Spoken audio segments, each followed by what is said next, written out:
I'm Todd Mostero. I'm the winemaker at Dominus Estate, and I've been here since 2007. The Dominus winery was built in 1997 by Herzog and de Meuron, Swiss architects, that came up with a system to clad the building in gabions, rock and steel structures that absorb the heat during the day and release it at night, maintaining a constant temperature on the inside of the building.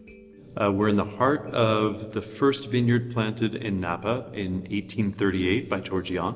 Since 1983, Christian Moueix, who is most famous for his family's ownership of Chateau Petrus, has been making wines here.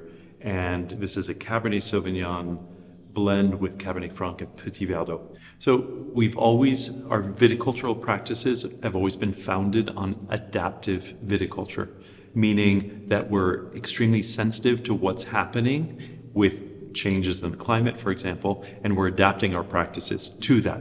For example, as heat rises, we've been employing cover crops and permanent cover crop throughout the summer to keep the soil cool, but also to force our roots even deeper into the ground to search for water where it's naturally available. And that allows our vines to be more connected, more anchored, and more resilient, more stable over time, despite the extreme climate conditions that we're experiencing. The foundation of our viticultural practices at Dominus Estate is dry farming. And dry farming is not defined by no irrigation.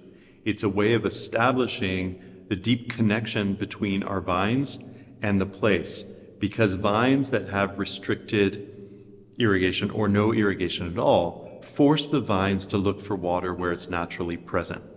And here's a great visual of two vines, one root system that has been dry farmed and one root system that's been irrigated. And I think the contrast is pretty evident.